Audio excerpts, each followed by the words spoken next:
To'xtang. O'zim ochaman. Och. Alisa, yaxshi. Oying bormi? Oyi.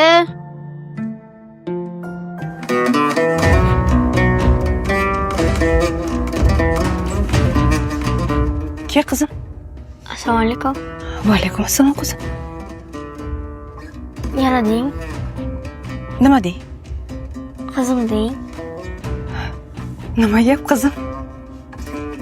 Sizda bitta ishim bor edi. Kira qol. Men Akmal akani qizlarmi? Qaysi Akmal aka? Oshxonadagi jo'mragilarni tuzatib ketgan usta. Ha, shunaqami? Baraka topsinlar. Yaxshi tuzatib ketibdilar. Bilasizmi? Men juda mehnatkash qizman. Kiyimlarimni o'zim yuvaman, uyni o'zim tozalayman, injiqlik qilmayman. Maktabda ham yaxshi o'qiyman. Sizga va'da beraman. Uyimizda qo'lingizni sovuq suvga urmaysiz. Tushunmadim. Menga oy bo'ling. Qanaqasiga? Dadamga turmushga chiqing. Men sovchi bo'lib keldim.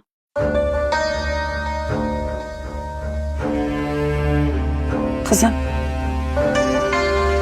O'zingni oying Oyim koronavirus paytida olamdan o'tganlar. Hamshira edilar. shunaqami? Bizda dadamiz ham koronavirusdan olamdan o'tganlar. Militsiya edilar. Menga oy bo'la olasizmi? Ha qizim.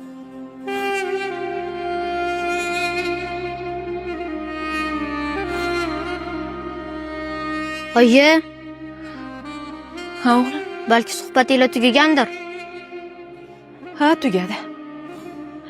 Xafa bo'lmaysan qizim. Uyimni erkagi shu.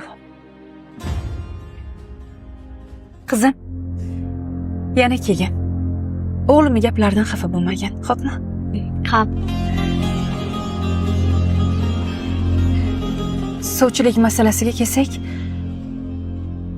kattalar hal qilishadi.